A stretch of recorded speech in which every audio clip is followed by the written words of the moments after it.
Greetings Guardians, my name is Byfear. Same spoiler warning as on this video as with the previous ones. The spoilers for things are out there with the season of the plunder in question, and some people just don't care. As per usual, I'm veering away from them and covering only things that have been released thus far. Theories lead us to places, but as far as spoilers are concerned, I am not going there. The other day we did a video discussing theories about what's inside the relics and how they can trace back to interesting story beats from the Drifter's past. Today, however, we're going to be talking a little bit more about the other lore that we know on the relics. Lore of this nature comes from different sources than our own. Namely, this time it comes from the pirate lords of the season and the lore tabs that are relevant to those relics as well. So we'll be looking through their different accounts of the different relics and seeing what we can learn. I am also going to draw from the Delicate Tomb lore tab again, because if the theory that we discussed in the previous video, which you might want to watch, happens to be correct, then there are cool possibilities that start to open up for us. The relics have to be important.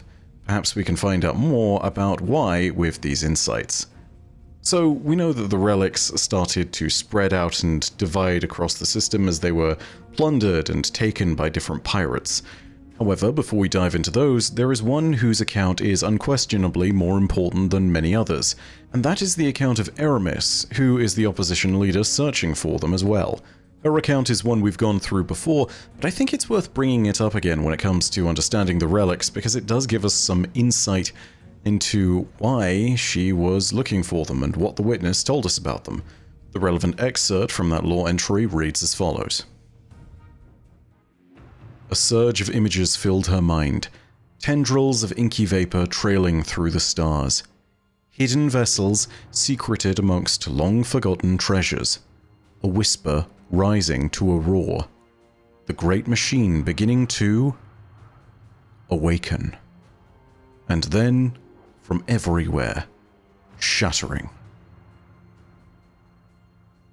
Eramis's images might be unconnected, but they at least give us a vague look into the witness and what it commanded for her. I want you to remember the words used to describe things here in particular though, namely things such as the inky vapor trailing through the stars, the hidden vessels, and the whisper that rises to a roar. These descriptions of what Eramis is searching for are scant, but we know that already they are leading her to the relics. In isolation, it seems to imply that there is a presence that reaches beyond the relics, and that somehow they shall bring something to power. The whisper rising to a roar is a potent image in particular. Just remember those for the time being, and we'll move on, and we will get back to them eventually, but before we do, we should go through the other sources that we know of when it comes to information on the relics, and then we should get back to the theory. The different accounts of the individuals holding the relics include those of the pirate lords, namely Ithix, Irix, and Arask, as well as a dreg known as Vrisk. Arak's perspective simply states that the relic is a prize held triumphantly, and Vrisk's account simply tells us that the relic is located in a safe house in the asteroid belt, likely somewhere in the Themis cluster, so those accounts really don't tell us much more. However, Irix and Ithix's accounts are a lot more revealing. We'll be digging into those for sure. Irix's account is told through the lore tab of the Sail Spy pitch glass, and it reads as follows. There are shapes on the horizon, not yet meant to be seen. Irix has good eyes, yes? One on top right dull, filmy not so good, but others very good, sharp. Irix waits, motionless, tastes the thin wind. Rate of speed. Leads target. Takes the shot. Irix does not miss. Enemies panic. Again. Again. Quiet. Irix sends in his crew. Watches through the scope. One claims more than their share. Irix teaches. Body falls. Lesson learned. Quiet again. Irix watches his crew open the chest. One holds the treasure high in shaking claws. Irix sees the dark glass, sees the object floating inside, recognizes, tightens grip, holds breath. Irix knows what Eramis seeks, knows what it is worth, knows what she will pay. Irix will take the shot. So Irix recognizes what's inside of the relic, which is important. It tells us that in the past, the Eliksni have had some kind of interaction with them before, or at very least that Irix has. Strangely enough, we know that the Eliksni had fought over such remains before thanks to the Vanguard report unearthed by Ido. Take a quick listen to it one more time. I've been trying to determine what exactly is inside these reliquaries, but I dare not open them. The resulting surge of darkness energies would have unforeseeable effects on my physiology.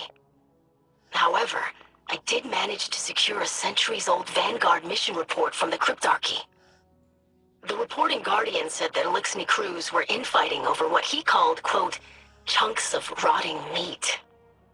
The report is of dubious quality, but it did make me wonder if the relic could be biological in nature. It's not clear if Irix was involved in that particular skirmish, or if this skirmish was even the first of its kind across the system. But they've clearly seen what lies within the relics at least once, or at very least they know what's inside them. They know its value, and if they know its interior contents as well, then undoubtedly they know that it's a thing of darkness. If this is well enough known amongst various different Eliksni captains, then perhaps it explains some of Mithrax's hesitations when it comes to the relics. Perhaps he knows exactly what's inside them as well. The second account of relevance reveals a whole lot more, and instead of coming from Irix, it comes from Ithix. Try saying those two names together, by the way, back to back 5 times fast. It's a right pain. Their account comes from the Cry Mutiny ritual weapon, and it reads as follows. Ithix crouched in the nest of beaten steel and twisted wires that choked her headquarters. She curled her claws hesitantly around the relic and listened. The battered metal of her ship creaked around her, bolts twisting with the strain of the surrounding void. But there was no cause for alarm. Ithix had built it herself. Scrapworking was nothing unusual among the Eliksni, but to Ithix, it was a calling. After the whirlwind, her crew had followed the debris trailing from the overeager, underprepared ships that had left to chase the great machine. She had sorted through the flotsam. It was as if the metal spoke. It would tell her what it wished to be, whispering its destiny. Over time, she and her ship grew strong, reinforced, bolstered by the remains of those who came before. But now, this patch of fibrous blackness suspended in its onyx vessel, pulsing even now with intermittent light. It spoke to her with a voice of its own. And when she strained to hear its frantic whispers, the words were of her own destiny. No, more than that. The destiny of all things. She did not like what it promised.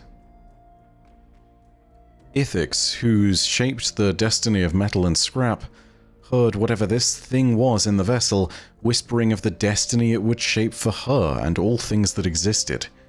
This seems ominous at first, but it confirms something remarkable about the relics. Something within them is reaching out and is in some regards conscious.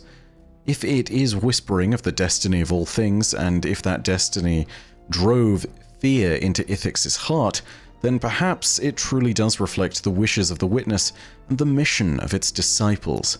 But the key word here is whisper. To go back to the Thor excerpt, Eramis perceived a whisper rising to a roar. If we're to run with our theory from the last video, that the remains of a disciple are held within the relic, then this would make a lot of sense.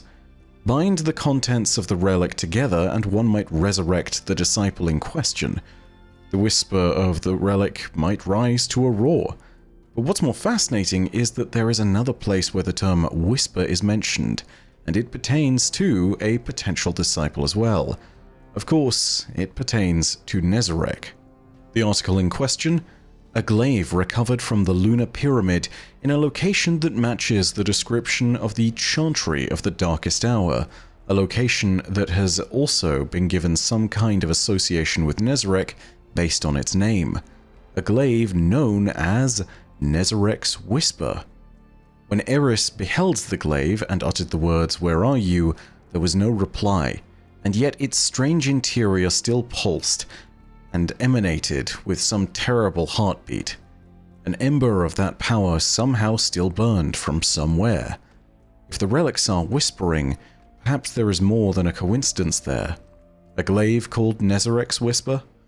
And Eris heard nothing from the glaive? Maybe she could hear something from the relics and their whispers.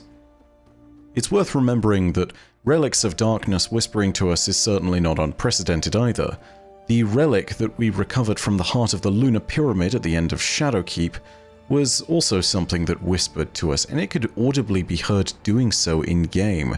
It's not clear what it contained, but if we're to look at these relics as a means for the witness to reach out and commune with us, as it did when we touched the relic, then it's not too hard to believe that the reliquaries might also be conduits for its will or that of its disciples.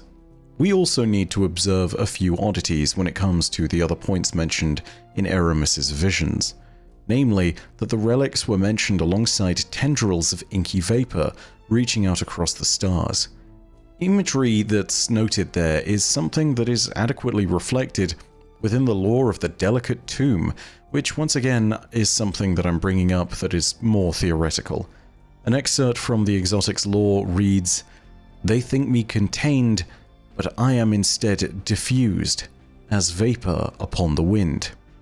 In one of my previous videos, I discussed the possibility that this perspective is that of whomever might be contained within the relics, in particular a disciple. Ithix hearing a voice within these relics seems to further confirm this idea. The idea of this entity forming as vapor on the wind is important purely because of the fact that it does allow that entity to be closer to the darkness's description of what the final shape should be. The old Books of Sorrow and the Leviathan's description of the old war between light and dark speak of it as a war between formless and form. That description from the Delicate Tomb matters all the more because, again, it matches that description of what Aramis was told about tendrils of inky vapor reaching between the stars. Let's go ahead and read the Delicate Tomb lore tab just one more time and go through it, because again, if we're to reveal more about the relics, I feel as though we might want to take a look at the Delicate Tomb and what it reveals to us. The danger within is repulsive to us. They mistake the vessel for its contents. They confuse the pieces with the whole. They see their imprisonment as empowerment. They are hostages of their flesh, unable to see without vision, unable to hear without sound, unable to slake their thirst for fear of drowning. Their ignorance is their saving grace, yet one among them understands in their limited fashion. They pour from one vessel to another, a welcome change, a new form, another method of gifting death. I am made finite, personal, bright and delicate to hide my true form, an intimacy. They think me contained, but I am instead diffused, as vapor upon the wind. Once again, I am becoming. So let's break all of this down very quickly. The first few sentences about mistaking their imprisonment for their empowerment and that they are hostages of their own flesh seems to also feed into this idea of what the true formlessness of the final shape demands. The one amongst them who might understand in their limited fashion is a moniker that might be up for debate though. My mind initially runs to Aramis, but there are a number of individuals that this might represent. I wonder about the Drifter, Eris Morn, Ido, or even Spider being the one that might bring about this change that might come from within the vessels. Who knows, maybe even we're the one being referenced here. The idea that from pouring one vessel to another, a new form is being created gives us again the idea of what Aramis's end goal might be, and it further reinforces the idea that combining the different body parts found within the relics would then potentially allow us to return a disciple to great power and to life, giving it a new form that would be created.